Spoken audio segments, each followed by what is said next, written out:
Olá, tudo bem? Sou Alfredo Oliva, sou professor universitário e estou aqui de novo para falar sobre Michel Foucault, voltando à questão da verdade, né? Eu hoje vou trabalhar algumas definições de verdade num contexto específico que eu já explico para vocês aqui. Antes eu quero lembrar que o Foucault é um filósofo francês que viveu entre 1926 e 1984, um especialista no debate sobre discurso e sobre poder. Eu estou tratando de uma sequência, de vídeos sobre uma publicação em espanhol, uma publicação de Buenos Aires, da editora Século XXI, chamada Discurso e Verdade, que traz conferências sobre a parresia, que é traduzido como sobre a coragem de dizer tudo. São conferências que o Foucault proferiu em 1982 em Grenoble, na França, e em Berkeley, nos Estados Unidos, em 1983. Eu estou tratando da conferência de Foucault sobre a parresia, que é uma palavra grega que é traduzida por verdade, coragem da verdade, proferida em 18 de maio de 1982. Num determinado momento dessa palestra, o Foucault começa a trabalhar com algumas definições positivas ou negativas, quer dizer, positiva no sentido que ele diz, olha, parresia é isso, ou negativa dizendo, ó, parresia não pode ser isso, Então eu vou trazer um pouco, alguns trechos pequenos, só para ilustrar o modo como Foucault vai conceituando parresia. Então ele diz assim, ó, a primeira coisa que ele destaca é que a parresia é uma prática. Ele diz assim, ó, no fundo, o conceito de parresia sempre está ligado, me parece, a uma prática. É interessante. A palavra parresia muitas vezes é traduzida como coragem da verdade, coragem de dizer tudo, fala franca. Ele está dizendo que a questão da verdade no mundo antigo é primariamente uma questão prática, quer dizer, a verdade é aquilo que se faz e não somente aquilo que se diz. Ou a verdade é aquilo que se diz, mas a própria fala é uma forma de ação. Então, um sujeito, por exemplo, precisa ser cidadão para poder exercer a fala franca. Então ele vai a uma assembleia e na assembleia de cidadãos ele instrui essa assembleia e para fazer isso ele precisa falar francamente, quer dizer, ele não pode ter medo, ele não pode estar debaixo de coação, ele não pode ser um bajulador, ele deve chegar diante dessa assembleia e dizer aquilo que coincide com o que ele pensa, com o que ele acha. Então, esse é um tema bastante frequente na filosofia do Foucault, a articulação entre o dito e o feito. Então, isso é muito importante, quer dizer, toda fala sempre está articulada a um conjunto de ações e vice-versa. Bom, ele diz depois, a parresia é direção de consciência. Essa é uma outra possibilidade de definir ou de tentar delimitar a parresia. Ele diz assim, ó, assim, não é esse o problema que eu gostaria de estudar hoje. Eu queria tomar outro contexto prático que não é o da retórica nem o da política, sim o da direção de consciência. Então essa é uma possibilidade de você definir a parresia, ou pelo menos num determinado momento específico da história, no caso, por exemplo, no âmbito da filosofia platônica, a parresia coincide com a direção de consciência. Existem duas almas, uma alma vai instruir a outra, para que você possa instruir uma outra alma, você deve usar a parresia, quer dizer, você deve ser sincero, você deve ser franco, você deve falar tudo aquilo que precisa ser dito para esse discípulo. Essa é a ideia, direção de consciência.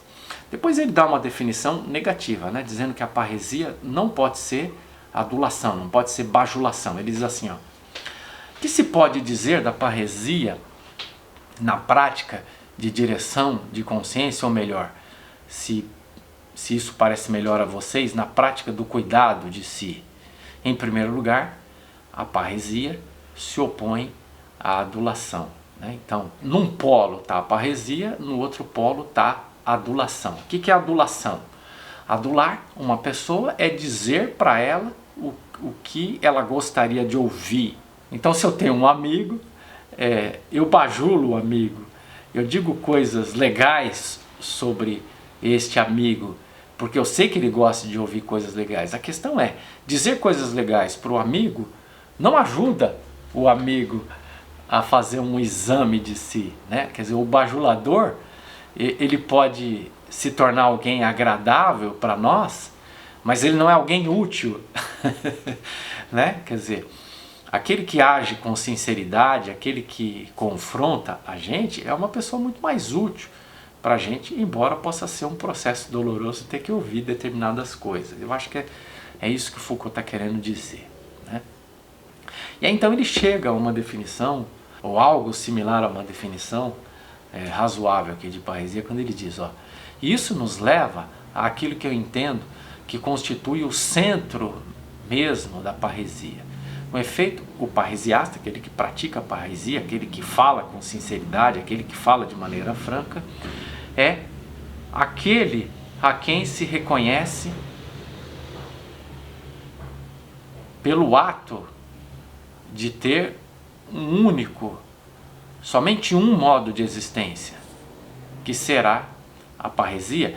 Creio que será a presença em quem fala de sua própria forma de vida convertida em algo manifesto, presente, sensível e ativo como modelo no discurso pronunciado por ele. Ou seja, ele está dizendo o seguinte, que o fundamental para a parresia é a coerência do próprio modo de vida do sujeito com aquilo que ele está dizendo. Sócrates foi executado, né? Foi condenado a tomar cicuta, né? Acusado de corromper a juventude. Ele se defende e diz, não, eu não corrompi a juventude, eu estava instigando a juventude a cuidar de si. E isso, ao fazer isso, eu estava atuando como um parresiasta, né? Bom, você diz assim, como é que a gente sabe que o Sócrates estava atuando como um parresiasta? Porque ele morreu em decorrência daquilo que ele disse. Por que alguém morreria por algo que foi dito, se ela não estava expressando aquilo que pensava, entende? Esse modo como Sócrates morre é a prova cabal de que aquilo que ele dizia era o que ele pensava, né? Quer dizer, no limite, qualquer parresiasta, qualquer praticante da parresia, ele se expõe ao risco de vida o tempo todo. E a pergunta sempre é, por que alguém se exporia ao risco de vida se não fosse para expressar aquilo que acredita ser a verdade, né? Então, o parresiasta sempre se expõe a um certo risco, né? Vamos dizer assim, da forma mais branda, quando eu sou sincero com um amigo, eu corro o risco de perder a amizade dele, ainda assim é um prejuízo. No limite extremo, se eu estou, por exemplo, instruindo um tirano, eu posso perder a vida.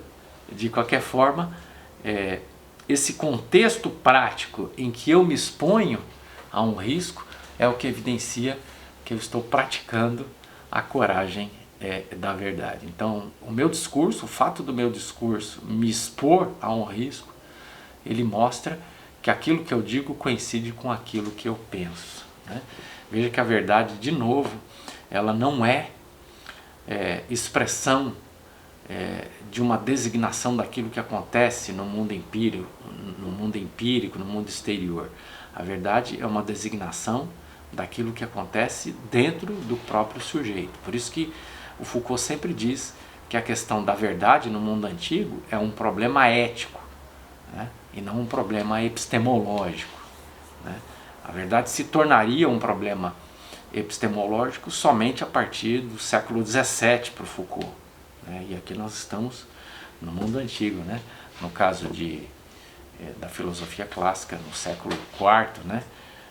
Antes de Cristo, né? Então, o Foucault está tentando mostrar com tudo isso que a verdade é um fenômeno mutante, né? Ela se constitui de uma forma no mundo antigo e de outra forma no mundo moderno e certamente de uma forma completamente diferente na atualidade. Se essa coisa muda conforme o contexto histórico, essa coisa não pode ter substância. E parece que esse é o cerne do argumento do Foucault, né? Parece que é isso que o Foucault visa, dessubstancializar o debate, o tema sobre a questão da verdade, tá bom? Eu espero que eu tenha ajudado aí, a gente vai explorar esse tema em outros vídeos ainda. Um abraço e até lá!